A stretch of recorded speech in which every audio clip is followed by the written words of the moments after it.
Good morning. Nasa bakasyon yata lahat. Kasi may long weekend, di ba? Happy New Year daw. Kung Chinese kayo.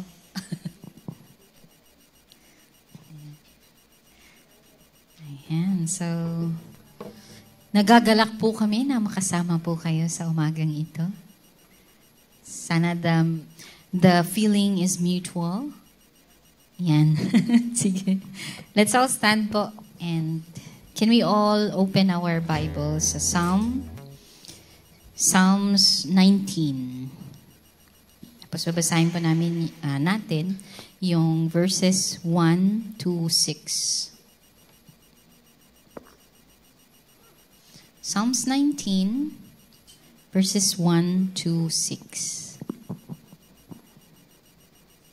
And so, the heavens declare the glory of God. The skies proclaim the work of His hands. Day after day, they pour forth speech. Night after night, they reveal knowledge. They have no speech. They use no words. No sound is heard from them. Yet their voice goes out into all the earth, their words to the ends of the world. In the heavens, God has pitched a tent for the sun. It is like a bridegroom coming out of his chamber, like a champion rejoicing to run his course. It rises at one end of the heavens and makes its circuit to the other. Nothing is deprived of its warmth. So what we have read po, it declares the majesty of God, how glorious He is as our Creator. So our skies proclaim it. So as we sing our song this morning, let us declare that the God that we serve is holy. Kanina nga po as we talk about our devotion, the Word of God is it's life-giving. It's a breath or breathe out from the mouth of God, diba? So as we prepare our hearts to sing to our Lord, to listen mamaya sa Word ni God, I'm praying na the Holy Spirit will talk to us or to you personally and will remind us that God is holy. So hindi po tayo matutulog. Kaya kanina nga na-remind ako that as we read the Bible, minsan nakakatulog tayo, but that is God's Word. So we pray and we ask for the Holy Spirit to give us guidance this morning.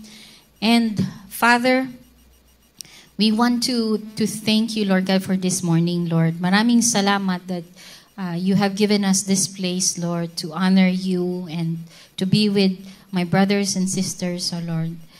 We pray, Lord God, that as the heavens declares your majesty, your glorious work, Lord God, we pray that we can also praise you and worship you this morning with all of our hearts, Lord God.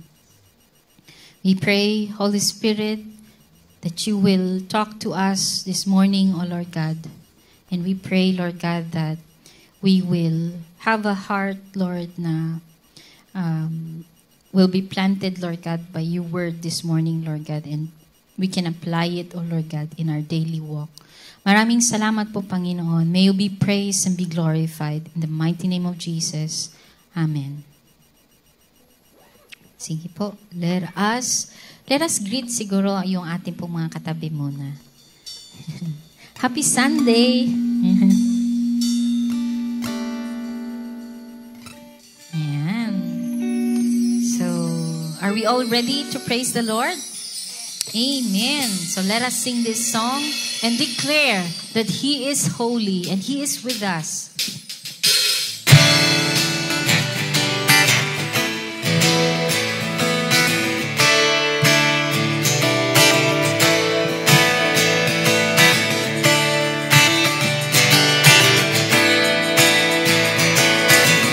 We stand and lift up our hands for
Spirit of the living God, we only want to hear your voice, hanging on every word. Spirit of the living God, Spirit of the living God, we want to know you more and more, hanging on every word.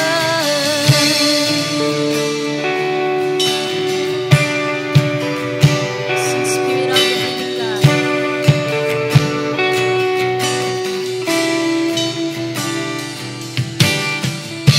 Spirit of the living God, Spirit of the living God, we only want to hear your voice, we're hanging on every word. Spirit of the living God, Spirit of the living God, we want to know you more and more, we're hanging on every word.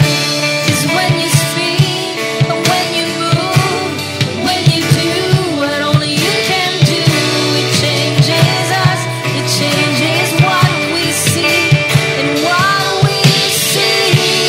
When you come in the room, when you do what only you can do, it changes us, it changes what we see and what we see.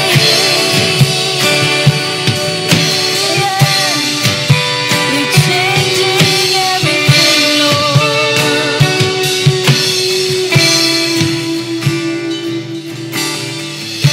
Spirit of the living God, Spirit of the living God, we're leaning into all you are.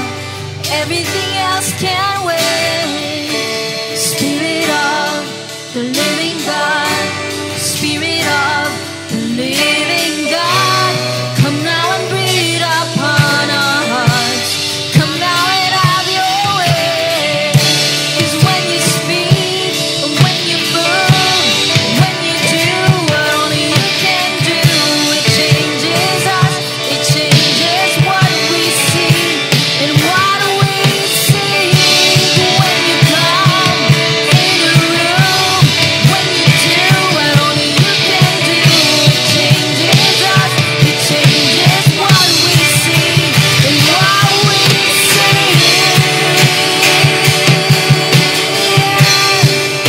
You're changing everything, Lord. 'Cause when you move all our fears. When you move us to tears. When you move all our fears. Yes, you do. When you move us to tears. When you move, we fall on our knees. When you move, we fall on our knees. When you move, we fall on our knees. When you fall, we fall at your feet. 'Cause when you speak, when you move, when you do what only you can do, it changes us, it changes what we see and what we see. When you come in the room, when you do what only you can do, it changes us, it changes what we see and what we see.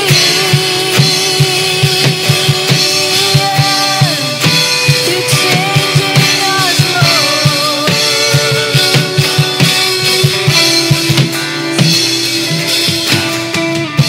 Spirit of the living God, Spirit of the living God, we only want to hear your voice, we're hanging on every word.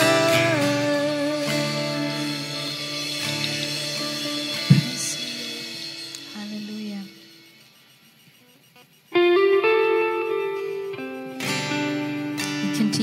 God, to praise you. We continue, oh Lord God, to give, Lord God, our offering this morning, Lord. We are honored, oh Lord God, of your presence. We are grateful that you are here, Lord. And we will declare that you are holy, holy forever.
Holy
praise, Lord God.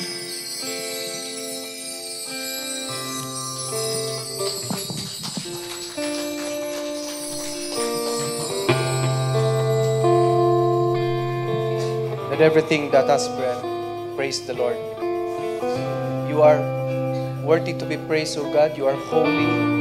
You are faithful. You are our King, the King of kings and Lord of lords. Your name is above all other names.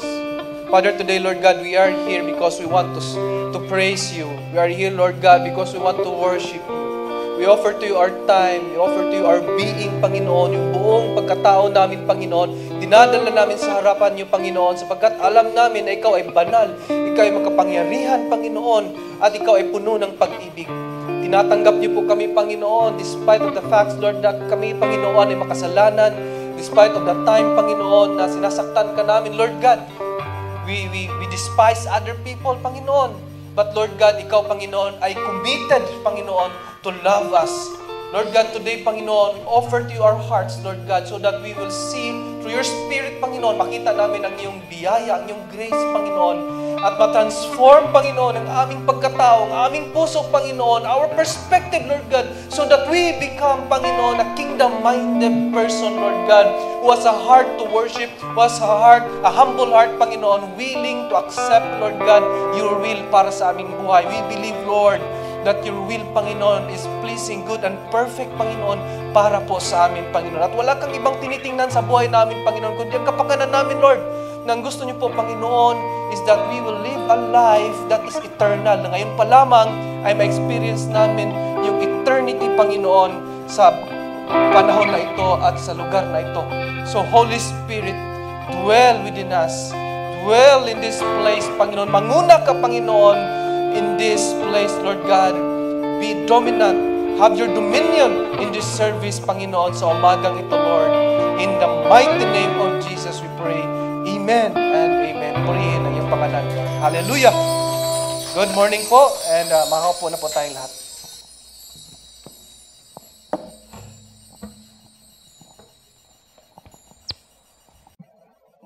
And today, if you have your Bible, basahin po natin yan sa Psalms chapter 100. Ang title po ng ating sermon or message today is Joy in the Lord. I will be reading from ESV, Psalm 100. Make a joyful noise to the Lord, all the earth. Serve the Lord with gladness. Come into His presence with singing. Know that the Lord, He is God. It is He who made us, and we are His. We are His people and the sheep of His pasture. Enter His gates with thanksgiving and His courts with praise. Give thanks to Him, bless His name. For the Lord is good, and His steadfast love endures forever, and His faithfulness to all generations. Purihin ang pangalan mo, Panginoon, sa iyong salita. May this word bless us and use us, Lord, that we will become like you, Panginoon. May this transform us. May our lives, Lord God, pleasing to you through the reading and application of this word. In Jesus' name, amen. Ayan po. So, today is, sabi nga nila, parang kakatapos lang ng Chinese New Year. So, kung ikaw ay Chinese, baka may sa iyo. Kaya, tapos, long holiday. So, long holiday. So, sa amin dito, pagka, karamihan po, or marami po sa atin dito na pag long holiday, camping time, para inisip pag long holiday. But today po, we are here, we will, study the Word of God. And with the topic that we read in Psalms 100, makita natin, even the title na nilagay po dito is a psalm for giving thanks. Ito ay awit para sa pagbigay ng pagpasalamat sa Panginoong Diyos. And when we speak of Thanksgiving, marami tayong pinapasalamatan sa Lord. In fact, kapag December or even anniversary ng church, we talk about Thanksgiving. And Thanksgiving is not just mga celebration na birthdays o kaya mga anniversaries, But it's a lifestyle. It must be done every day sa buhay natin. Minsan po, mas napapansin natin yung mga great joys sa buhay. Ano ba yung mga great joys sa buhay natin? Sometimes yung great joy, kagaya ko, great joy sa buhay ko, yung mga firsts in my life. For example, yung una kong girlfriend, di ba? Parang naalala ko, yun na yung, ano pala ngayon, February, di ba? Naisip natin yung mga bagay na yan. And then, another great joy sa buhay ko is having or graduation, yung panahon ng graduation. Those were my great joy at that time. Tapos pumasa ako sa board exam. Yun, ang saya, ang sarap ng feeling. Tapos nagkaroon ka ng I first got married. First and last yun. Hindi yun first, tapos may second, no? First and last. No. Tapos nagkaroon ng firstborn son, di ba? Siyempre, firstborn, merong second, di ba? So, pag-asawa, first and last lang. Okay, so, the commonality of all of this, kung titingnan natin yung life natin, di ba, iba-iba, we have different achievements in our lives. Kung hindi man achievement, first experiences in our life that are memorable. And the commonality of this, sa lahat ng ito, is that, in my case, I give thanks to God. I give thanks to the Lord. And to us Christians, it must be part of our lifestyle. It must be a habit that we give thanks to God, not just to the people around us. Usually, pag graduation, iba sa speech, meron lagi yan, na pinapasalamatan namin ang aming mga magulang, ganyan. And I think, na-share ko before dito as that nung nakita ko yung yung speech ko nung graduation, kasi ako yung graduation speech, nakita ko doon, I praised God pala in front of thousands of people at that time in the Coliseum. And naiyak ako nung nabasa ko yung speech ko. Praise the Lord.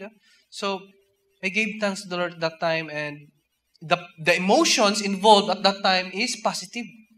Di ba? Positive emotions. And when you have positive emotions, ano yung lumalabas sa bibig natin? Magaganda din. Di ba? Andun yung saya, andun yung joy when we have that. Now, in our text in Psalm 100, this is part of the book 4 ng Psalms. Kasi 5 books po ang awit or Psalms. 4 books po ito. And sa 4th book, kasama po ito dito from Psalm 90 to 106, it tells us about the reign of God in the midst of our circumstances. Ang sinasabi dito is that we will have joy because God reigns. And when God reigns, hindi po iyon nakadepende sa circumstances natin. Ibig sabihin, we give thanks not because I am good today and tomorrow I am not. Hindi po ibig sabihin na when I experience down today, hindi na ako magpapasalamat sa Panginoon. Hindi, magpapasalamat pa rin. Bakit? Because giving thanks is not based on our feelings. In fact, Psalm 100 chapters 90 to 106 looks forward to the earthly reign of the Messiah. Kaya hindi pa nangyari, hindi pa dumating si Kristo dahil salmo ito eh. Sinulat ito maraming taon before Christ came, but it looks forward sa future na darating ang Panginoong Hesus. At nung isulat ito, mayroon na silang joy as if nandyan na. Di ba? Then yung blessed hope eh. Hindi pa dumating ang Panginoong Hesus, pero hindi pa bumalik ang Panginoong Hesus, pero ngayon pa lamang nagsasaya na tayo. Masaya na tayo. We celebrate already because we expect Him to come again. And today, we will learn 5 things in Psalm 100. Andyan din yan sa Redeemer's Word nyo. There are 5 things that we are going to learn in this text. First is, we will learn that God is the song. Pangalawa, God is the creator. No? We will be reminded ng Panginoong Diyos ang nag-create sa atin. Pangatlo, God is our shepherd. No, not all of us here, or wala na po dito sa atin na may shepherd tayo. Hindi na tayo makarelate, but later on, titingnan natin ano ba ito. And then, pangapat, God is the blessed one. And we will also understand later, ano ba itong blessing? Because when we say bless, laging bless me Lord. Parang ganun lagi, Lord bless me, bless me. But tingnan natin mamaya. And then the 5th one is God is love. Yan gusto natin kasi February, God is love. So let's go. Tingnan po natin in verses 1 to 2. Sabi po doon, make a joyful noise to the Lord, all the earth. Serve the Lord with gladness. Come into His presence with singing. Ang nakita ko po dyan is that God is the song. Siya ang ating awit. At kung siya ang ating awit, tayo ay ang singers. Mga singers tayo, hindi lang yung praise and worship team dito na kumakanta. In the real life that we have today, we are also singers. At ang kanta natin, ang laman ng ating kanta is God. Kaya nga, sabi dito ng psalmist, nung nagsulat nito, it's like a command eh. Sabi niya, make a joyful noise. Hindi niya sinasabi na, could you please make a joyful noise? Hindi po. It's like a command, make a joyful noise. At sinong covered dito? All the earth, lahat na nasa mundo. Bakit lahat na nasa mundo? Later on kasi mabasa natin that God is the creator. That is why it is our natural inclination to worship God. That's why sabi ng psalmist dito, make joyful noise to the Lord. Serve the Lord with gladness and come into His presence with singing. When we sing, bakit nga ba tayo kumakanta? Some of us would sing because happy tayo. Some of us will sing dahil heartbroken. No? Nagkakaiba lang doon sa content ng ating kinakanta.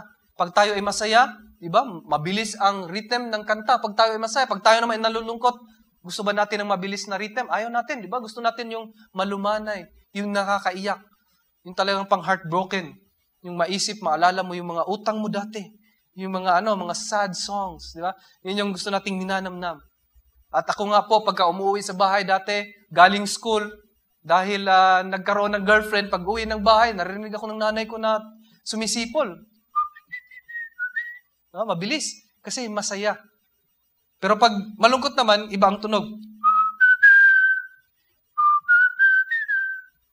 Alam niyo yung kanta na yun? Alam niyo yun? So, tingnan nga po natin yung seatmate natin. Masaya ba yung seatmate natin? Tingnan natin. Masaya. Magpakasaya ka, kapatid. Make a joyful noise, sabi ng salita ng Lord. Joyful noise. Minsan yung noise talagang nakairita, no? Pag nasa bahay nga ako, minsan, nung last week ba yun, parang nag-music trip ako, nag-sound trip ako sa bahay, no? Parang nilakbay ko yung mga 90s, gano'n, pinakinggan ko ganyan. Tapos, pagka malakas yung sound, yung mga bata, lumalakas din ang away nila, yung kanilang, harutan nila, lumalakas din. So, talagang noisy na po yung bahay. But in this case, ang iniisip dito ng psalmist, doon sa kanyang context at that time, when he said joyful noise, ang sa kanyang isip is that there is the king. There is the coming king. And when the king is there, they make a joyful noise to greet the king. Paano ba sila gumagawa ng joyful noise? At that time, merong trumpet. No? Maingay, di ba? Nag-a-announce na nandyan ang hari. Sabi nga sa 1 Kings chapter 1, verses 39 to 40, Zadok, the priest, took the horn of oil from the sacred tent. And tapos, nung nakita si Solomon, inanoint si Solomon, they sounded the trumpet and all the people shouted. Ibig sabihin, lahat ng tao sumigaw. Hindi ito yung parang, sabi kasi dito, all the people shouted, long live King Solomon. Parang sabay-sabay. Pero in reality, hindi po yan magkakasabay-sabay. No? Parang magkakanya-kanya na yan kasi ibang rhythm yan hanggat sa magiging one accord. Pero noisy yan, maingay po yan because all the people will shout. They played pipes, in verse 40, rejoicing greatly so that the ground shook with the sound. No? Parang nag-vibrate yung lupa because of the sound. Sa school ko po, sa pinagtatrabuhan ko po in FEU, kapag merong concert doon sa loob ng campus, merong specific lakas ng volume kasi pag sobrang lakas at yung mga tao, yung mga estudyante, sabay-sabay, 21,000, 22,000 yata kami ngayon, pag sabay-sabay na sumisigaw yun, talagang yung mga buildings, nanginginig, ganyan. Kaya binabawalan po na sobrang lakas, tsaka sabay-sabay na nagtatalunan. Because it will literally shook the ground. Sabi dito, so that the ground shook with the sound. And that's the expectation kapag nandyan na ang Panginoong Diyos. When He comes back, we will make a joyful noise. When the Messiah comes visibly. If you remember during election, kung naka-attend kayo ng mga campaign rally, ganun po yan eh. Pagdating nung tatakbo, halimbawa, tatakbo ng mayor, di ba? Sisigaw yan, mga kapitbahay nga namin. Dati nakatira pa kami dito sa Edison, pag nandyan, nag-rally yung mga tatakbong mayor, ang iingay, talagang sigawan po yan. When the leader comes, everyone will cheer. Talagang maingay. If you happen to attend a concert, pagdating ng banda, di ba? Kasi parang ano yan minsan, parang matagal mag-start. Mga tao, inip na. Paglabas ng kakanta, maingay. Sigawan yan. It's the start of the concert. That's the meaning of, or that's the scenario of having a joyful noise to the Lord. Tapos sabi doon, hindi nagtatapos doon sa verse 1 na mag-shout lang ng joyful noise. Tuloy natin in verse 2, sabi doon, serve the Lord with gladness. Ibig sabihin, with service pala ito. When we shout joyful noise to the Lord, kasama dito, nandun pala yung service. Serve the Lord with gladness and come into His presence with singing. Serve the Lord means you are the servant. Tayo lahat ay servant ng Panginoong Diyos. And when we serve God, hindi yung tayo, parang nag-grumble, but rather we serve the Lord with gladness. Serving is not only about worshiping. Serving means we submit ourselves to the King. Yan yung service eh. Here is the King, andito yung servant. So ibig sabihin, when we serve the King, we submit ourselves to the King. Every day in our life, minsan, we forget na tayo ay Kristiyano. And when we are Christians, we serve the High King, ang Panginoong Hesus. So, ibig sabihin, ang buhay natin dapat ay submissive sa Panginoong Hesus. In our booklet before, I don't know kung naalala nyo, we have this booklet na Walk With Me sa discipleship, and I hope yun yung gagamitin if merong mga bagong Christians, is meron doon, the first part is we have a master. And when we have a master, new direction natin, ibig sabihin doon, we submit ourselves to the King, to the master. Hindi tayong may karapatan. Kaya nga po, pag nagtatrabaho tayo, meron tayong boss. And when we have a boss, pag meron tayong ginagawa, we ask for approval. Kahit nga pag-live Pag mag-live tayo, on long weekend, anong gagawin natin? Mag-live tayo. Basta-basta ka lang bang mag-live? Minsan, pag long weekend, Friday, di ba? Friday mag-start. Ang gagawin natin, mag-live pa sa Monday kasi kinukulang pa Di ba? Mag-live pa sa Monday. So, magpapaalam tayo, hindi tayo basta-bastang mag-live. So, because it means you submit yourself to your boss, to the King. And this is in opposite to rebellion because rebellion is parang awol. Hindi ka nang papaalam. Hindi ka naghingi ng approval from your master. So my question to you today, how do you display joy every day if God is your song? If I say God is the song, it means that God is really part of you. Kasi pag gagawa ka ng awit, ng kanta, it always comes out from your heart, from your emotions. Diba? Sino ba yun? Si Taylor Swift ba yun? Yung parang sabi nila, mag-change ba yun ng boyfriend para may magawa ng bagong kanta? May nasasabing ganyan Para magkaroon, kailangan i-trigger ulit yung kanyang emotion para lalabas yung kanyang creative side, yung kanyang creativity. May mga ganon. So, lumalabas, pag gagawa ka ng kanta, lumalabas yan galing out from your emotion. So, from deep within you, if God is your song, how do you live your life with God as your song? Ano bang kinakanta mo everyday sa buhay mo, kapatid? You are God's singer. Kaya nga sasabi dito, kanta ka. Make a joyful noise, come into His presence with singing. Bakit? Kasi lahat tayo, hindi man sinasabi dito na lahat tayo singer. Ang sinasabi dito is that in one way or another, God is our song and we are His singers. The content of our life song, dapat nandyan ang Panginoong Diyos. Sa ating pag-aaral, paano naging involved ang Panginoong Diyos in our studies sa atin pag nag-aaral tayo? In our work, how does God becomes part of it? In our hobbies, paano nagiging parte ang Panginoong Diyos? Sa ating mga ginagawa, household chores, paano naging parte ang Panginoong Diyos if He is our song? These particular verses tells us that everything in our life is focused on God. So that's why sabi nga dito, come into His presence with singing. How will you come to God? Diba kung anong meron ka today? Hindi yung wala ka. Hindi yung kung anong pangarap mo. But rather kung anong meron ka ngayon, you come to God. You come into His presence. Pero sabi dito, with singing. Ibig sabihin, you really have to be intentional in living your life to the Lord. Just like a free person. Kung ikaw ay malaya, you have gladness in your heart. At kung meron kang gladness in your heart, hindi mo kailangang pwersahin yung sarili mo na mayroong Diyos sa buhay mo pag gumagawa ka. Take for example, since I am an accountant. And since I am an accountant, hindi ko maiwasan na na-apply talaga sa life ko outside the work.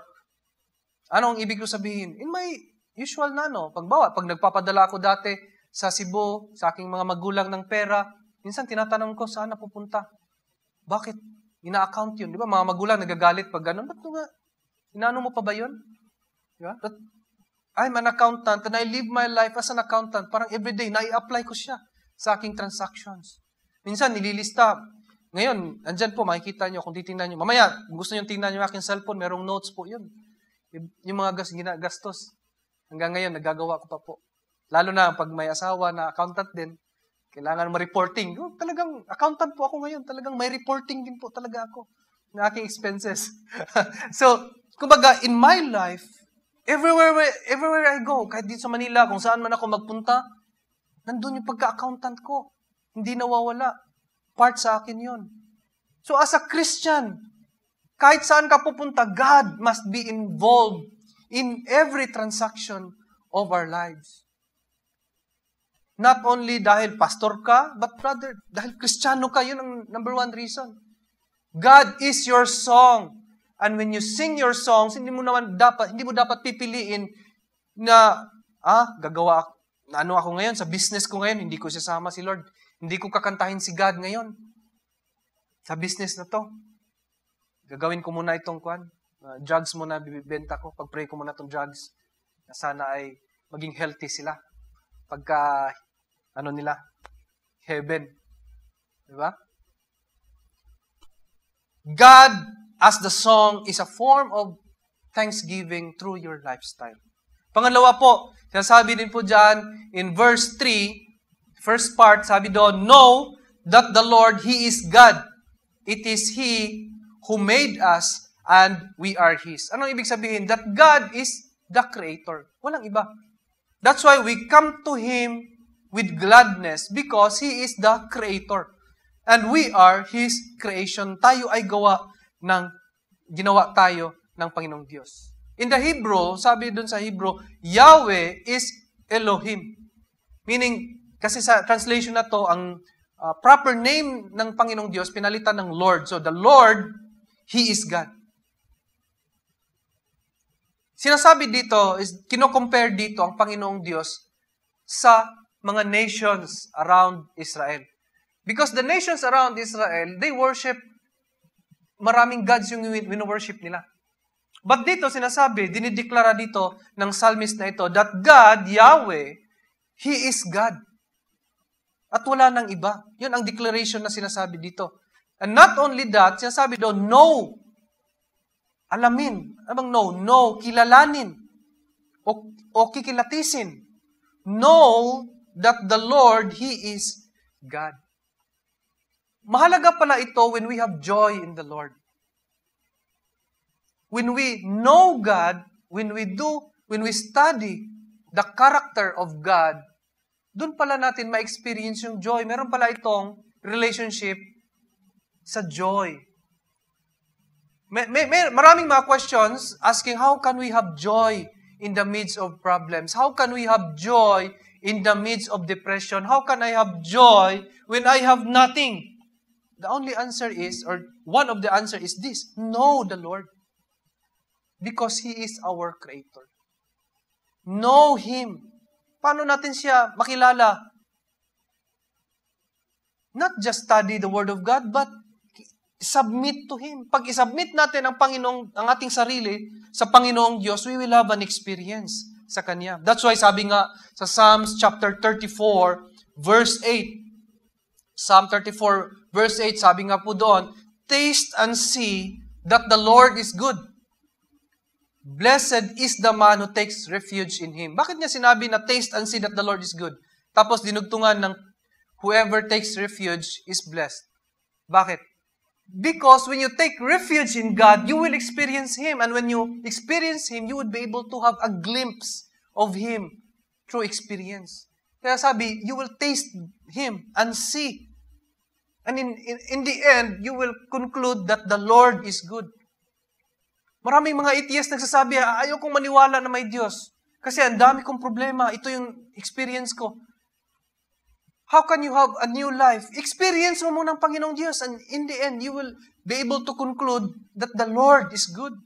At ang Diyos ay buhay. That's why we are blessed who are here today, who believe in the Lord Jesus, because we know that the Lord is good. We have tasted, we have seen that He is good indeed. That's an example of knowing the Lord. When we take refuge in Him.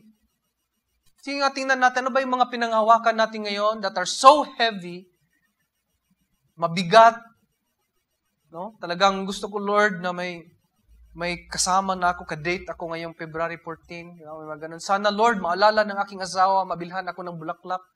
Ganon ba yung kabigatan na meron tayo? Diba? But, why not go back to God? Take refuge in Him. Know Him and see that He is good.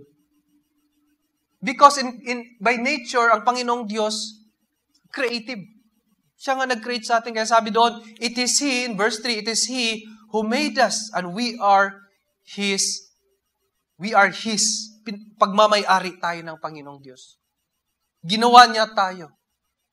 Hindi totoo yung story dati na, may story dati na, parang, late daw gumising ang Pinoy. Nung nag-create ang Lord, late na gumising ang Pinoy, kaya nung nag-create ang Panginoon, ang naibigay sa atin, yung mga, yung mga ilong na lang na medyo flat. Kaya, dahil late ang Pinoy nagising. So, mali yun. Our Maker is this, that He is good. At paniwalaan natin yan na ang gumawa sa atin ang Panginoong Diyos talaga. Not our parents, but God. Know that God made you, not science. You are not a product of science. You're not product of evolution. You are not from the apes. Someone made you beautifully. Someone made you beautifully. Sabi nga sa science, pag sinasabi nating scientific, meron merong tatlong characteristic pag scientific. It must be observable, it must be repeatable, and it must be explainable. Ang evolution, wala doon. Hindi mo ma-observe, hindi nagre-repeat, hindi rin ma-explain.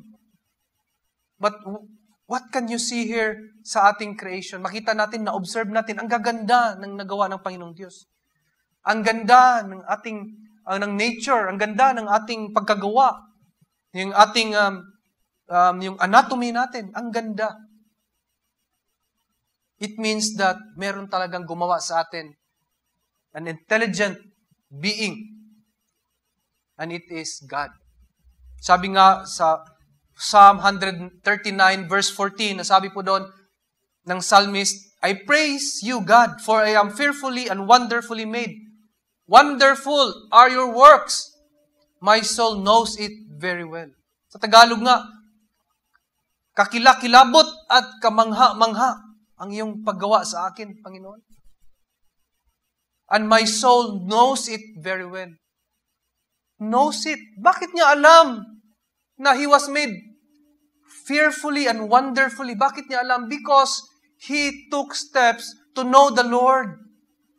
He took refuge. Nagpailalim siya sa Panginoong Diyos so that na-experience na ang Panginoong Diyos. Na-try niyo ba na tumira sa iyong mga uncle at saka auntie, tita? Diba? Marami po sa amin dito na from the province, we came here. Pag may family dito in Manila, unang stay natin sa ating mga tito-tita. Muna nagsistay dahil wala pa tayong sahod para maka-rent ng bed space.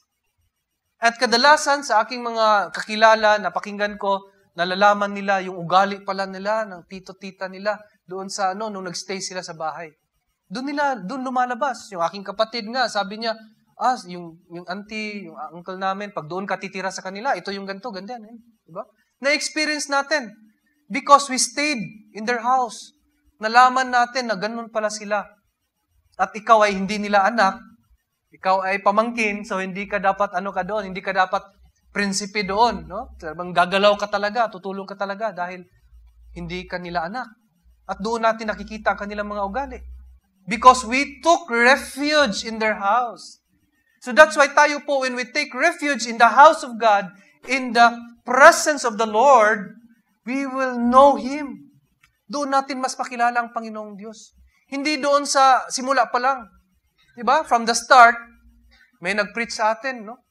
For God so loved the world, that He gave His only Son, that whoever believes in Him will not perish but have everlasting life. Tinanggap natin yun.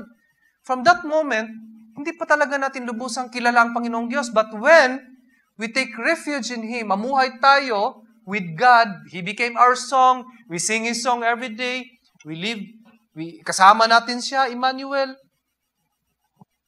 Ma-realize natin na ginawa tayo ng Panginoong Diyos at mas makilala natin siya. That He really is what? Is God. Doon natin mas makilala ang Panginoong Diyos. Kaya kanino ba tayo maniwala with regards to our worth? With regards to our life? Kanino ba tayo maniwala? Siyempre sa ating Panginoong Diyos. Because He is the one who created us. Mahalaga tayo, kapatid. Mahalaga ka. Mahalaga ka sa mata ng Panginoong Diyos. Kung wala kang magulang or na-experience mo yung absentee parents, feeling mo walang nagmamahal sa iyo, today, mind this, you are valuable in the eyes of God. Kaya itigil na natin yung pagsasayang ng ating katawan to some stuff that are not pleasing to the Lord. Okay, ay sa mga tao na ginagamit lang tayo. Instead, let us focus our eyes on the Lord God who created us because He is God. He is indeed our God. He is indeed our Creator at wala nang iba. Mas kilala niya tayo inside out. Kaya, let us trust Him. Let us take refuge in the Lord. Manalig tayo sa Panginoong Diyos. He is our designer. Dinesign niya yung buhay natin. He knows us better inside out. Kilala tayo ng Panginoong Diyos. One day nga, doon sa napanood ko nga one time, yung about sa mga cars.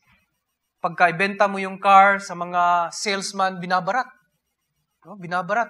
Kahit, kung anong klaseng car yan, kung collector's item, pag doon mo ibenta sa mga ahente, binabarat yan. Mababa ang kanilang bigay.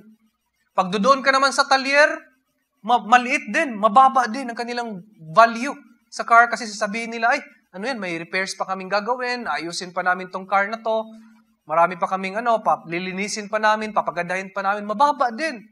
But when you bring your car, especially kung parang collector's item, pag dadalhin mo ito sa mga collector, mataas ang bigay nila.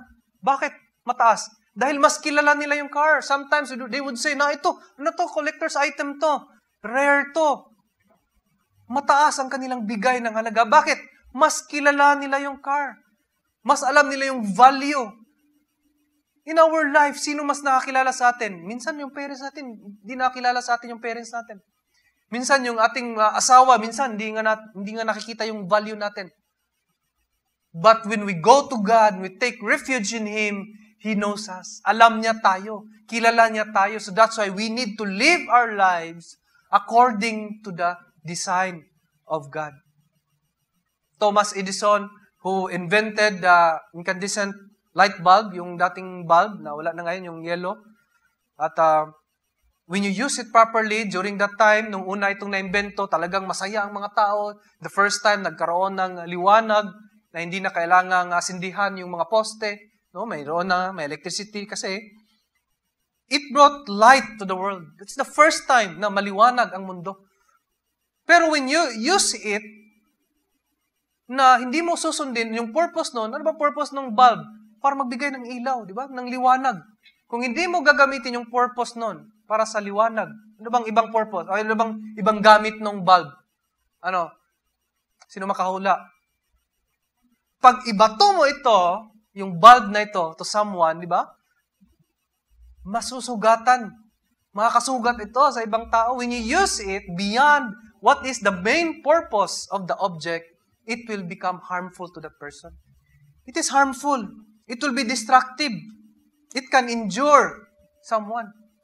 Kaya kung magpapagamit tayo beyond the design of God, that's why marami po sa atin ang buhay ay napapariwara. When we don't live according to the purpose of God, our lives will beyond recognition. Minsan feeling natin wala tayong worth. Minsan mas lalo pang nagkakaproblema. We are not designed by God na magtambay lang. We are designed by God to work. That's why kung tayo ay nagtatambay lang at wala tayong plano na mag-work, minsan nagkakaproblema tayo, nawawalan tayo ng direction. Hindi tayo ginagawa ng Lord para maglaro lang. Pwede maglaro, pero that's not our main purpose. We can play.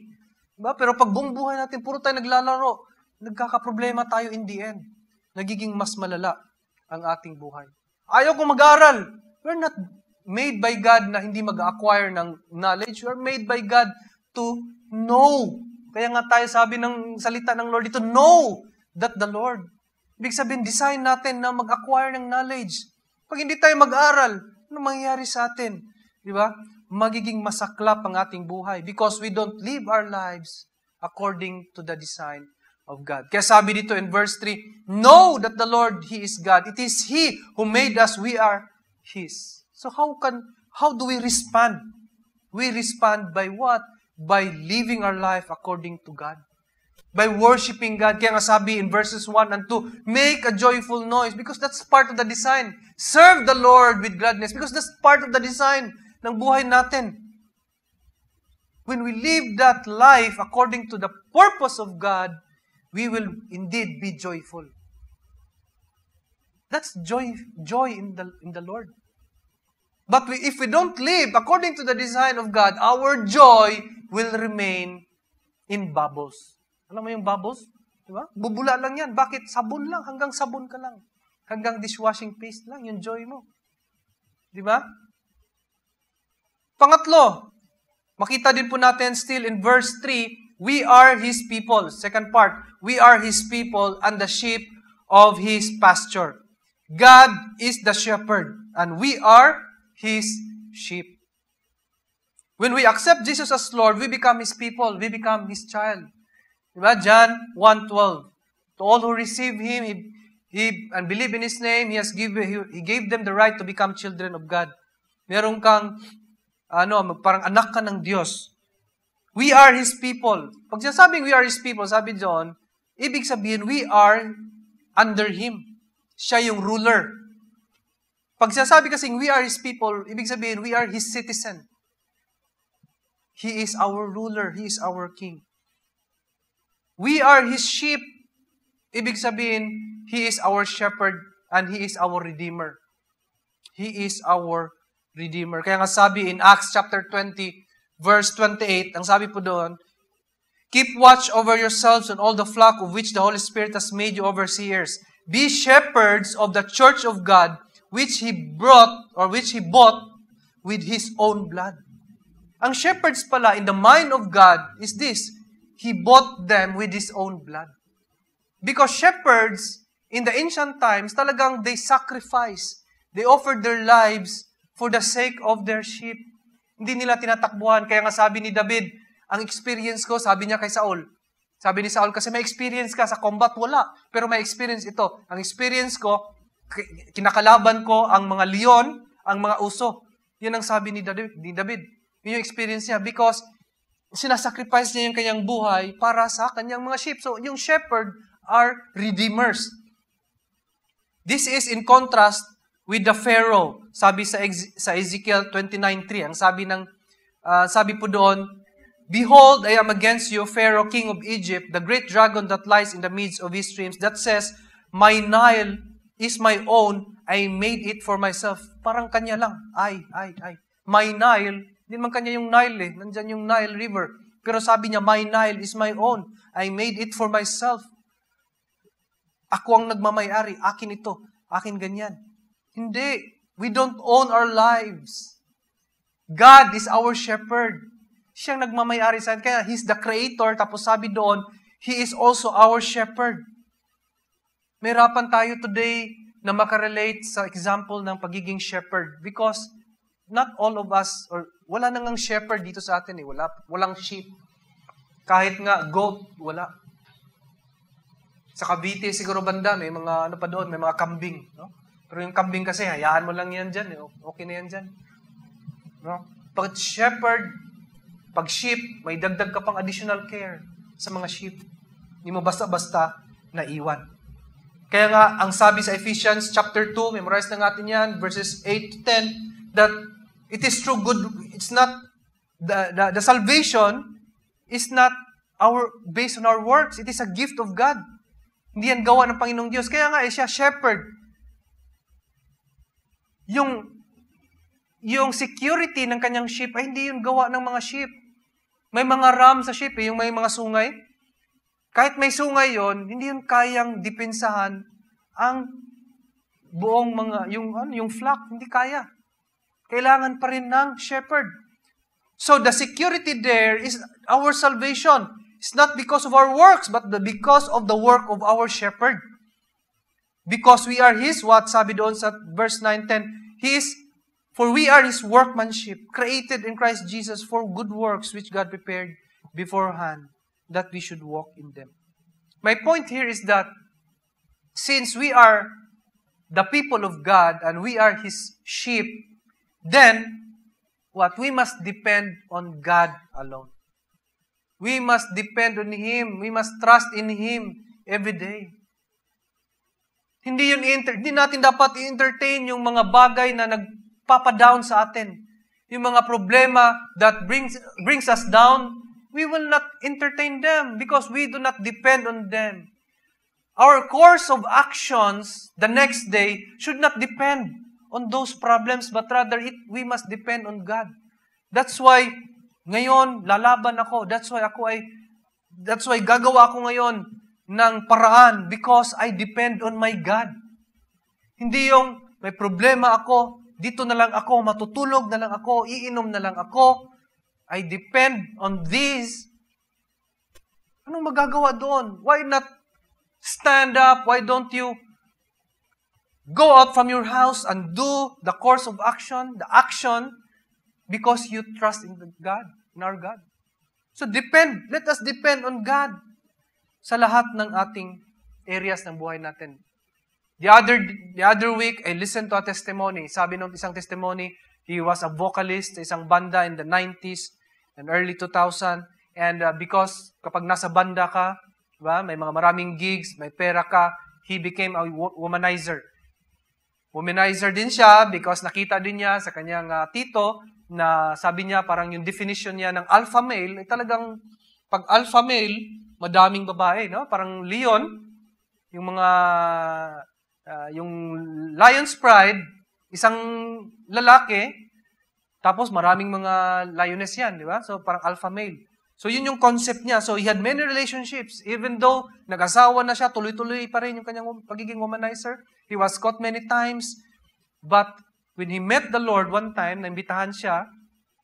And since may mga kantahan, may worship, since musically minded naman siya, so nag-join siya. And then from that on, he met the Lord Jesus. And from there, at that day, he trusted the Lord God. When he trusted the Lord God, sabi niya, may nabago sa kanyang buhay. Na-transform siya. At siya yung unang na-Christian sa family. Yung asawa niya, na hindi naman Christian at that time, although hindi siya hiniwalayan, nadala niya to the Lord. And from then on, his life changed and he became a servant of God. When did it happen? From that time, he trusted his life on the Lord. From the time he depended on God alone. We are all Christians. I think all of us here are Christians. Dumaan na tayo doon sa step 1 na kung saan we trust our life in the Lord Jesus, di ba? Tinanggap natin ang Panginoong Jesus. Dumaan na tayo doon eh. We trusted God eh. So why can't we trust God in the rest of our lives sa ating mga experience today, sa ating mga problema, sa ating mga pangarap? Why can't we trust Him now when we already trusted Him before? Baka nakalimutan lang natin. So let us remember that moment. The joy of salvation. na na-experience natin at that time. Moving forward sa buhay mo, napakaraming challenges. Last Friday, I had this Bible study with my mga kasama namin sa church sa Cebu. And those were the topic. People went out from church because they thought na pag papasok ka sa church na ito, pag maraming problema, lipat ka sa ibang church para mawala yung problema mo. Parang may ganun palang konsepto. Na pagpasok mo sa bagong church, mawala na problema dito. Okay na. Tama yung church. Kapag problema dito, lipat ka sa ibang church. Pagpasok doon, ay okay na ulit yung buhay mo. Okay yung church, tama yung church. Ganun ang concept. Saan ba yun? Bago yun Diba? They don't depend on God. They depend on people. They depend on what they think is right. But here, if you want to experience genuine joy in the Lord, which is our topic today, let us depend on God alone in whatever circumstances sa buhay mo. Sa mga areas ng buhay mo na pinagdadaanan, kapatid. Fourth, blessed is, sabi doon, enter His gates with thanksgiving and His courts with praise. Give thanks to Him, bless His name. Kaya God is the blessed one. Bakit? Because we bless His name Sabi doon, imagine you went inside, sabihin na natin, Malacanang, yung lugar doon na para pang VIP lang doon sa courtyard. Imagine you enter in that gate of that place sa Malacanang where only VIPs are allowed. Ibig sabihin, VIP ka kasi nakapasok ka doon. Ano yung emotion meron doon? Joy, di ba? Kasi VIP, magiging proud ka. Kaya sabi doon, enter His gates with thanksgiving. Di ba? Positive emotion, maganda yung emotion. And His courts with praise. Give thanks to Him, bless His name. More than Malacanang is God's presence in our life. In fact, when we accepted the Lord Jesus in our life, nandun na tayo sa presensya ng Panginoon Diyos. Nandun na tayo, nakapasok na tayo in the gates of His courts. So dapat pala, kaya nga, the more, merong joy tayo in the Lord. Because we are already in His presence. Many times I say, remember yung Emmanuel. Ano ba ibig sabihin ng Emmanuel? God with us. Kasama natin ang Diyos. Di ba? Sa Ilonggo, di ba? Kaupod naton ang Diyos. Kasama natin ang Panginoong Diyos. So lift God. No? Minsan kasi, natatabunan yung puso natin ng mga problema. Natatabunan. Para lumabas ulit yung joy, paano gagawin natin? Itaas natin yung heart natin. Above all the problems. Alam mo yung parang nalulunod ka na, anong gagawin mo? Tataas mo yung ulo mo. Di ba? Tapos dandahan lang. Hanggat sa lalabas yung ulo mo. Di ba? Pag tatalon ka from, di ba? Pag minsan may mga mga canyoneering, halimbawa, o tatalon ka sa falls. So, nakatry na ba ng ganon? Try nyo sa Cebu. Canyoneering. Pag tatalon ka doon, anong unang mangyayari sa'yo pag talon? Andyan ka lang sa ibabaw? Pagbagsak? Hindi Doon ka, bubulusok ka sa ilalim. The higher the mountain, the deeper. Yeah, the deeper you will go underwater. Mas malalim yung pag-dip mo doon. Pero aangat ka, dahan-dahan, at lalabas yung ulo mo. Ganon ang mangyayari. Kaya nga, in the presence of God, no matter saan ka babagsak, we have already entered in the courts of our God. So, anong lifestyle natin, anong mindset natin, always give thanks to Him and we bless His name. You know what? Blessing, ang idea natin sa blessing lagi, biyaya, ayuda, yun ang idea natin sa blessing. But in reality, bless means, the Hebrew word used to translate blessed or blessed means to kneel. Okay, lumuhod, to praise. Kneel to praise. Ibig sabihin, luluhod ka para i-praise ang Panginoon.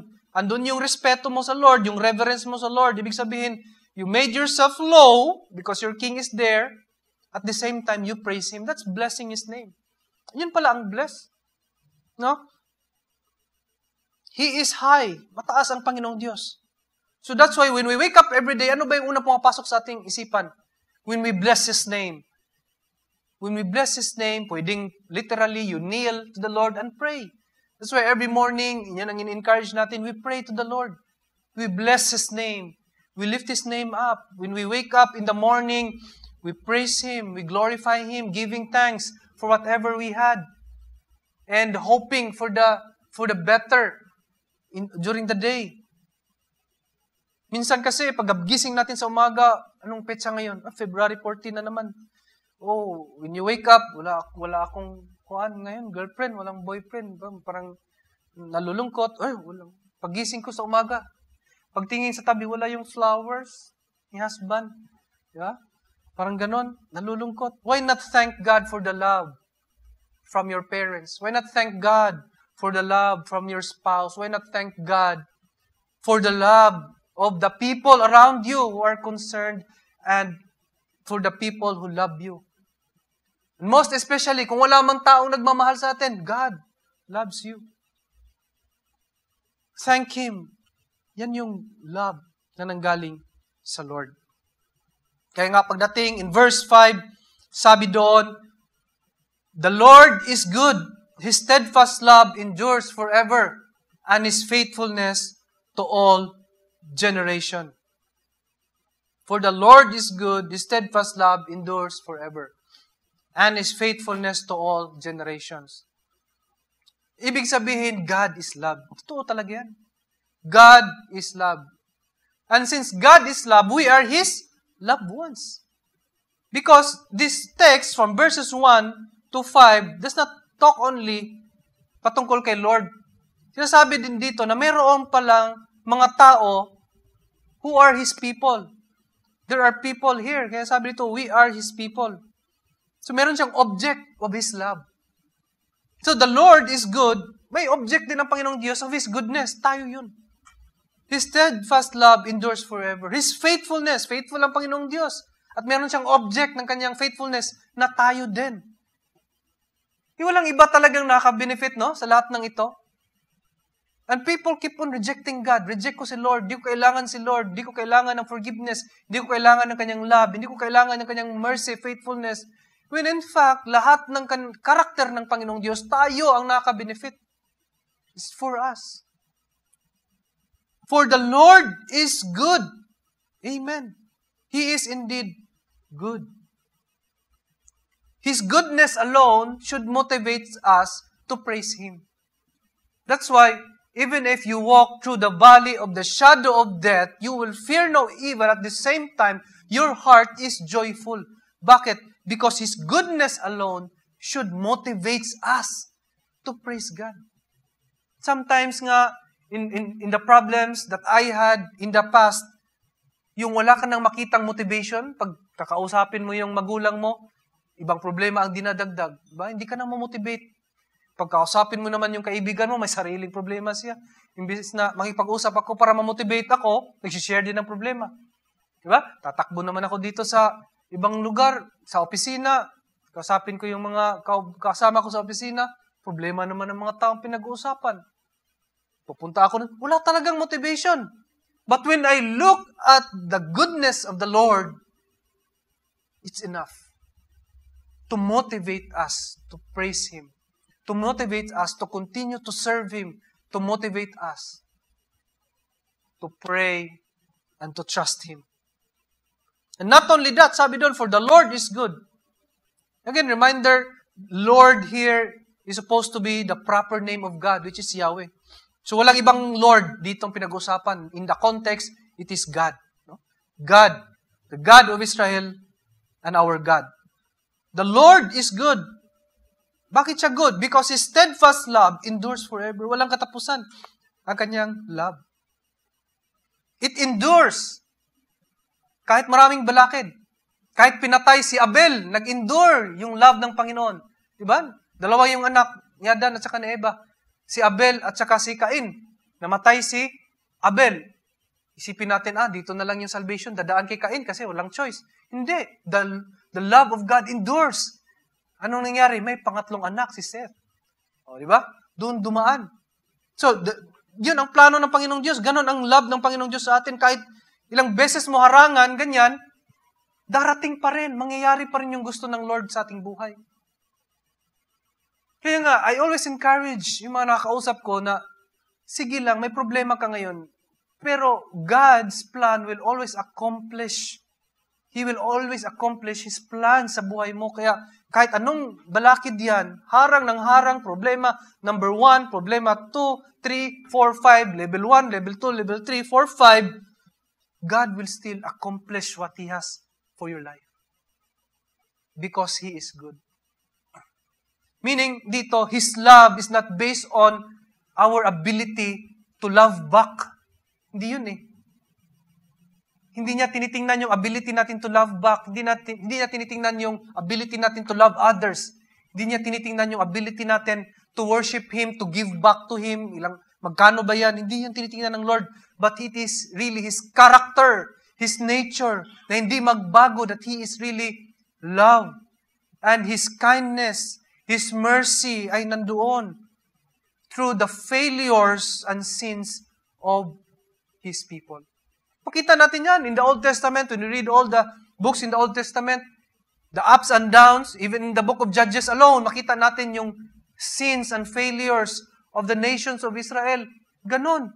Tinanggap pa rin sila. Nandun pa rin yung pag-ibig ng Panginoong Diyos. Kaya nga sabi in Micah chapter 7, verse 18, nasabi doon, who is a God like you? Wala kang kaparis, Panginoon. Pardoning iniquity, passing over transgressions. Okay? Pardoning, passing over transgressions, meaning talagang ino-overlook lang, parang ganon.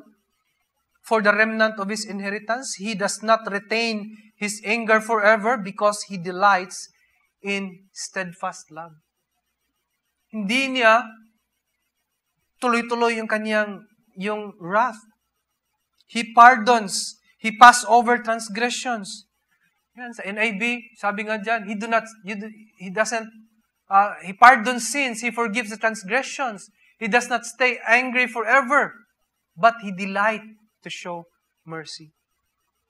Kaya nga, sabi din sa Isaiah chapter 54, verse 8 to 10, since His love endures forever, His faithfulness din na-experience ng lahat ng generations. Kaya nga, hindi mo paghiwala yung love niya at saka yung faithfulness.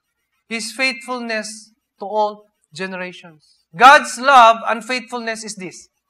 Ito yung nakita kong karakteristik ng love at saka faithfulness ng Panginoong Diyos. He is firm. Hindi mo matitinag ng Panginoon. Hindi mo mabibigyan ng lagay. Firm talaga ang Panginoon. Okay? Parang yung tinapay na mahaba, ganyan, no? Pwede mo pang ano. Pero, ang tinapay yung mahaba na yon, matigas yun. Pero lalambot yun pagka isaw-saw sa kape. Ang Panginoong Diyos hindi. Kahit anong gagawin mo, hindi siya lalambot sa kanyang desisyon na siya ay love. May love siya para sa atin. He is firm. He is steadfast. Kahit anong pang circumstances. He is reliable. You can depend on Him. And He is consistent.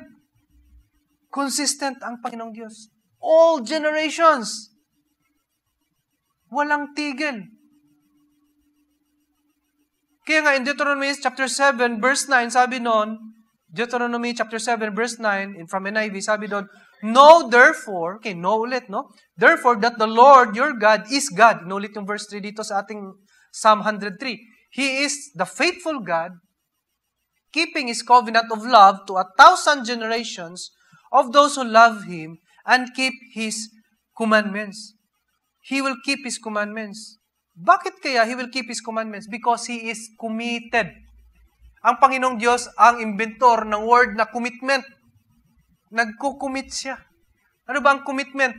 Regardless kung anong mangyari, stay lang dito. Di ba? Dito lang ako. Yun yung commitment. Sabi mo, babalik ka. Nag-antay ako dito 20 years. Sa iyong pagbabalik. Committed yun. Hindi nagpalit. Nag-antay lang talaga dahil yun yung usapan. Sabi mo, alas 8 tayo ng umaga alis. Nag-antay lang ako talaga dito. Alas 8 na ng gabi, nantay talaga kita because you are committed. Diba? Nag-antay ka. Kahit nag-antay ka sa wala because you are committed, stay lang, stay put. Yan yung committed. That's why in our relationship, the definition of love ng Panginoong Diyos, commitment. Hindi nakadepende whether nag-greet sa'yo or hindi. Whether nag-kiss sa'yo or hindi. Diba? sa iyong partner, sa iyong asawa, through thick or thin, di ba? Ganon yun eh. In sickness or in health. Kaya nga merong ganon, di ba? Na commitment. Till death do us part. Even gani, beyond death, kaya nga, sa amin, hindi namin sinasabi na till death do us part, but rather to eternity. Kahit our commitment is even if mamatay ka, hindi kita papalitan. Or even if mamatay ako, wala rin akong pampalit kasi patay na ako. So, ang ibig ko lang sabihin is that true eternity, walang palitan. That's the kind of love. Na regardless kung anong meron, tatanda tayo, kukulubot, may amoy o wala. Di ba? Tuloy-tuloy. That's commitment. At the real definition of love should be based on the inventor of love, si God. Doon dapat tayo titingin. Yesterday, I attended a seminar, solemnizing officers seminar, nasabi nga doon na, maraming ang cases na may case na minsan mga late registration, kinasal, tapos hindi pala sinubmit ng pastor doon sa civil registry, hindi na-registro yung kasal. Akala nila kasado sila. After 40 years, tinry nilang kumuha ng PSA, wala pala sa PSA. Walang record na kinasal after 40 years.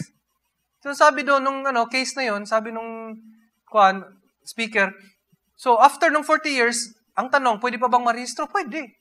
So yung case na yon, narehistro daw after 40 years at nakakuha sila ng PSA copy ng kanilang kasal. After 40 years pa. After 2 years na nakuha nila yung PSA copy nila, naghiwalay. Sabi ng officer, dapat pala, inantay na lang yung 2 years, hindi na nagrehistro. Kaya tuloy ngayon, gagastos sila for annulment. Loko-loko talaga daw. Sabi niya. Walang love doon. Love is, even if ganto, rocky yung boat, committed talaga. At makikita natin sa definition ni God. Pagdating minsan kasi sa mga experience natin, minsan nag-question na tayo, love pa kaya ako nito? Love ko pa kaya siya? Kakanta na kaya ako ng I'm all out of love? Ano bang gagawin ko? Diba? When that question comes in your mind, babalik tayo sa Bible. His steadfast love endures forever. That's our model. Ang Panginoong Diyos. His faithful love plus faithfulness nag-combine, talagang walang iba. The Lord is good. Amen po ba? Amen. Kaya nga, pag sinasabi natin, God is good, anong response niyo dapat? Di ba? All the time. Di ba? God is good. And all the time. All the time. Hindi nagbabago. Ang Lord, He is good because He is loving and He is faithful. And when you combine love plus faithfulness ng Lord, He indeed is really good. So let me leave you with something to ponder or to remember today. This one. Be joyful. The Lord is good and we belong to Him. Be joyful. Because our basis, kung saan tayo hugot ng reason to be joyful, is not based on our experience, is not based on what we have today, but rather for the goodness, based on the goodness of the Lord. The Lord is good. And not only He is good, we belong to Him. Hindi natin kailangan maghanap ng belongingness. Minsan kasi ganun tayo. Lalo mga teenager, diba? Kailangan may belongingness. Nalungkot ako dati, nung nag-start pa lang yung pagiging teenager ko kasi sobrang taba ako dati. Wala akong friends na matataba. Sa classroom, ako lang yung matataba. So wala akong belongingness. Wala kami yung mga magkakasama na puro matataba. Walang ganun. No? Pero nalulungkot ako. But kung binasa ko pala itong part na to is that makita ko na I belong to the Lord. And the Lord is good. So that's why ako dapat ay joyful. Basahin nga po natin sabay-sabay para maalala talaga natin. Be what? Joyful. The Lord is good and we belong to Him. Kung mga bata to, meron tayong be joyful. The Lord is good and we belong to Him. May ganun mga bata. Gusto niyo ganun kayo? Tandaan niyo. Be joyful because the Lord is good and we belong to Him. The real joy can be experienced when the Lord God is in your life because we belong to Him. And when we belong to Him, we are under His care and we are submissive to Him. That's the point here of giving thanks to the Lord in Psalm 100. And that joy is not from the love of the people, from God's people to God. Hindi yun yung love from the people of God to God. Hindi ganun na. But from God to His people. That's why there is joy because God continues to love us. And those are not based on feelings but on God's commitment to love us.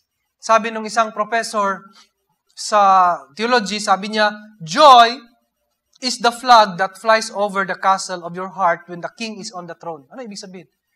Sabi niya, joy is the flag that flies over the castle of your heart when the king is on the throne. In the old times, pag may castle, mayroong flag yan. At yung flag, may meaning yun.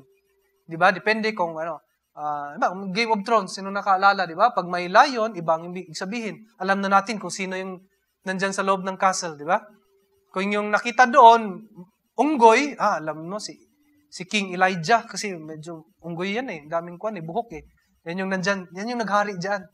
So, ang sinasabi ng professor na to is that joy is the flag that flies over the castle of your heart. Ibig sabihin is that people would know that the Lord Jesus is in your heart because you have joy.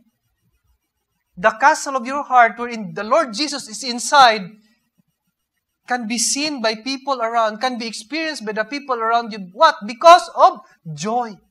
Joy in the Lord. Joy is the flag that flies over the castle of your heart when the king is on the throne. Nandyan yung king. Parang doktor ba? The doctor is in. Alam mo yung the doctor nandyan kasi may nakalagay, the doctor is in. But because of that flag, Jesus flag in your heart, then yung joy na naranasan mo at nakikita ng iba. May problema ka pero you still encourage others because there is joy. And it's because the sign is the king is reigning. Naghari siya ngayon sa iyong puso. Sabi nila, there is a meaning to joy. J-O-Y. Diba? J-O-Y. Joy in my heart. Deep, deep. Diba? J-O-Y. You have love to Jesus. That's number one. J. May joy ka pag meron ka nito. Number one, joy mo is Jesus. You love Jesus above all. Pangalawa, you have love to others. Oh. At pangatlo, you love yourself. Pangatlo na lang yun. You love yourself. Meaning, hindi mo pinawari-wara yung sarili mo. May love ka pa rin sa sarili mo. J-O-Y, number one, on top priority, you love Jesus. Oh, you love others, your parents, your friends, churchmates. Why you love yourself? Hindi ibig sabihin hindi yun ibig sabihin yung parang deny yourself. Sabi nila, when you deny yourself, huwag mo nang mahalin yung sarili mo. Huwag ka nang maligo. Huwag ka nang maglinis ng sarili mo. Talagang humiga ka na dyan sa gilid. Homeless ka na. Hindi yan yung self-denial. You still love yourself. It's just that you did not prioritize yourself. You will prioritize loving Jesus and loving others. J-O-Y. Huwag kalimutan yan, ha? J-O-Y. Jesus, others, and then yourself. People who experience the love of God, merong ganito, J-O-Y. And they showed, pinakita nila yung joy nila, even they were in prison. Example dito, si Paul. Diba? Paul, sabi ni Paul, nasa tanikala siya, even in chains. Sabi in Philippians 4:4, sabi pa rin niya, rejoice in the Lord again. I say, rejoice pa rin. Diba? Meron bang masaya na sa loob ng kulungan? Wala. Ang nasa kulungan, ang mga tao, ang kanilang pangarap, simple lang, makalaya. Diba? Hindi na sila nangarap ng ng masarap na pagkain, ng TV. Diba? Gusto nila pangarap, makalaya, yun lang. Because it's hard when you are in prison. But Paul, he had joy in the midst of hardships. The same is true in the mind of the writer in Psalm 100. He calls us to a life of joyous thanksgiving and praise in the presence of our Lord. Kaya nga, ang sabi niya dito in verse 5, the Lord is good. His steadfast love endures forever, and His faithfulness to all generations. Kaya na-conclude niya, faithful ang Lord. Bakit na-conclude? Because may experience siya eh. May experience siya nawalan. May experience siyang meron, pero hindi niya ni minsan na-experience na nawala ang Panginoong Diyos. Nandiyan ang Panginoong Diyos. Therefore, He said in verse 5, His faithfulness to all generations. Why should we be joyful? Because number one, this is the day that the Lord came to us today to remind us of His goodness. We should be joyful that He exists, that we are not alone. Merong ang kanta in the past, medyo luma to na kanta, merong lyrics niya, sabi doon, though your dreams be tossed and blown. Tapos sabi niya, walk on, with hope in your heart. So kahit yung dreams mo, parang tinos na, kahit nawala na yung dreams mo, lakad lang, lakad, may dala kang hope in your heart, and you'll never walk alone. Ganun title ng kanta na yun. You'll never walk alone. Bakit? Because your hope is in the Lord. Though your dreams tossed, though you walk through the storm. Hindi ba milagro, hindi ba, or wala ba yung presensya ng Panginoong Diyos sa lugar na ito? You think about this church.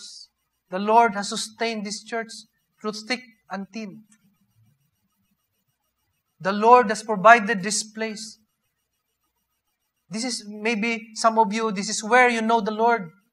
Maybe some of you, this is where the Holy Spirit anointed you to serve people. What my point here is that you will get reminded in this place na Panginoong Diyos is here with us. And that's one of the reasons why we should be joyful. Lahat na yan, dumating eh. Because there are people here today who stand in the gap in this place, who believe in the Lord Jesus, who prayed and continue to trust the Lord, at nagpakita sa atin ng joy in serving you. So let us live a joyful life, full of thanksgiving, who do not refuse to look at the goodness of God dahil nakita ng Panginoong Diyos yung lahat ng detalye ng ating buhay. So today, let us choose to hold our head up high, even through the storm of our lives. Nakatingin pa rin sa taas. Because He is God, sabi doon in verse 3, He is God. It is He who made us. We are His. We are His people and the sheep of His pasture. Hindi tayo pinabayaan. That's why, tingnan niyo po itong next na slide. Nandyan ba? Yung nagsusurf. O yan. Surfing. Enjoy the ride with God.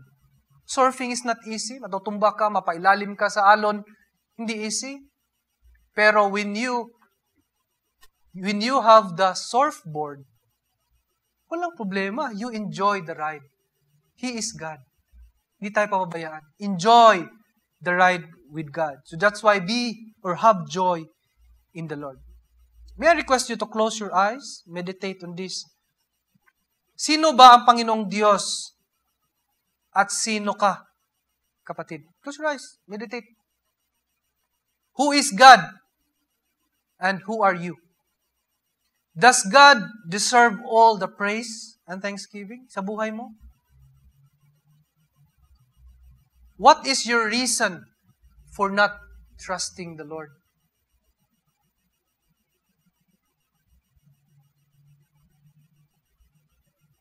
Oh Jesus, sagutin mo, kapatid. Sino ba ang Panginoong Diyos? At sino ikaw?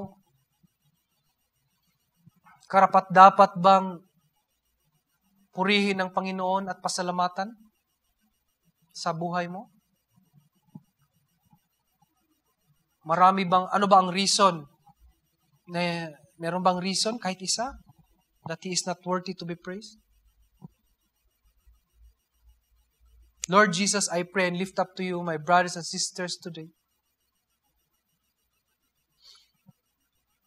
May the anointing, the spiritual oil of the Lord God, the Lord Jesus, of the Holy Spirit, be poured out in this place sa bawat isa na narito, Panginoon.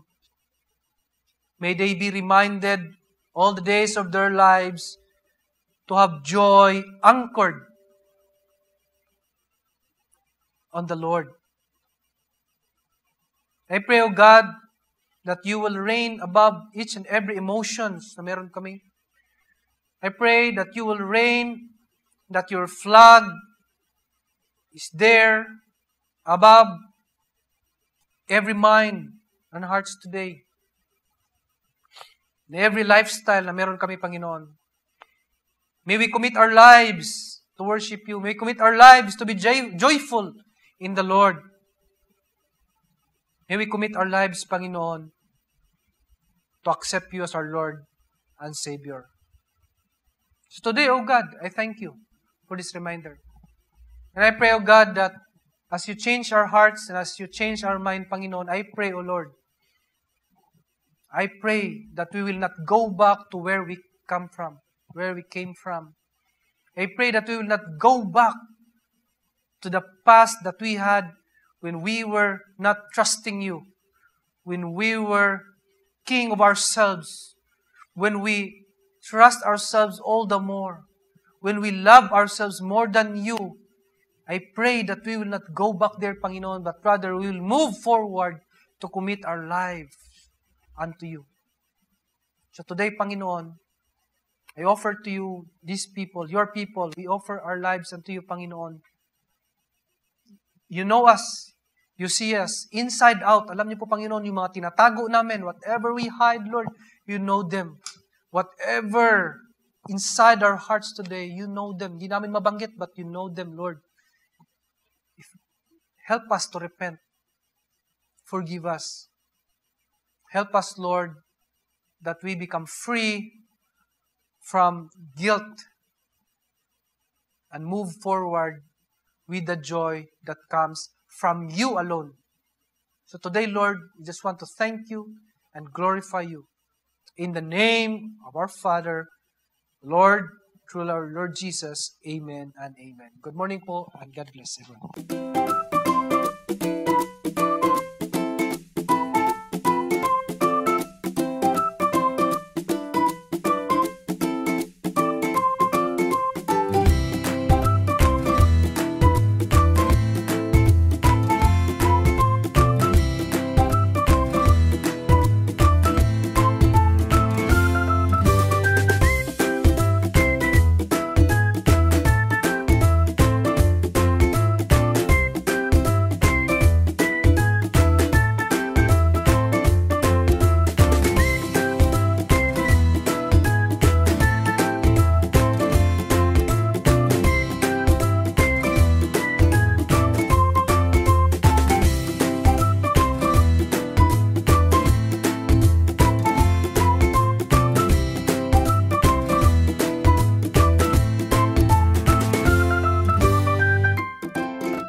Morning. Yun.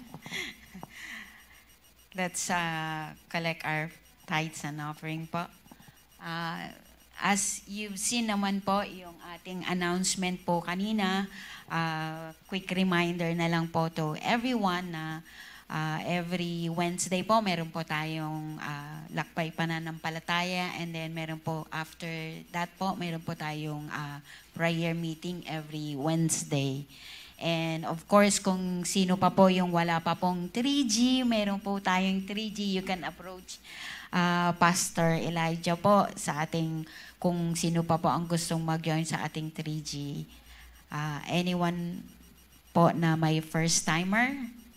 I think wala naman po siguro. And thank you for our dear Pastor Elijah for that wonderful message din po to remind us always to depend no matter what po we are facing or any circumstances po sa ating mga buhay. We just look back po sa ating Panginoon and depend in everything because He knows us well and His plan is best for us. Okay po? I think we need to stand up and let's pray for our tithes and offering po. Father God, we just want to thank you for this morning that we can come and worship you. We thank you for this wonderful opportunity, Lord, that your love is endure us forever, Panginoon, and that you are a God of love, Panginoon. So thank you for that reminder, Panginoon, for us. And thank you for our brother and sister who would come today. We pray, O Lord, that you would bless each and every one of us, Panginoon, and we pray for our tithes and offering, that you would use this for your glory, Panginoon, and that you would give the wisdom and knowledge, Lord, of those person, O Lord, na humahawak ng funds na ito, Panginoon, that you would guide them, O Lord, that these funds, Panginoon, that would glorify your name, Panginoon. We thank you, Lord. We give you all back the praise and glory. In Jesus' name we pray. Amen.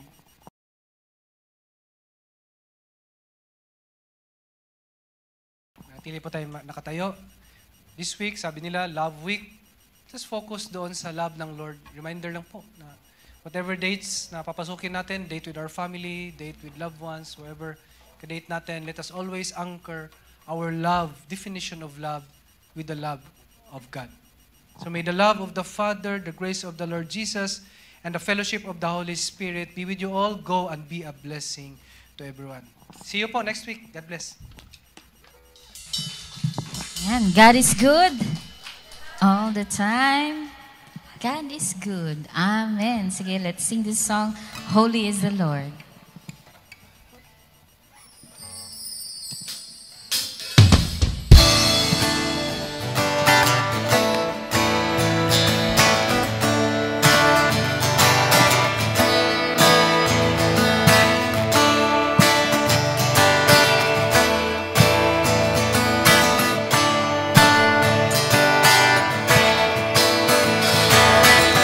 We stand and lift up our hands, for the joy of the Lord is our strength.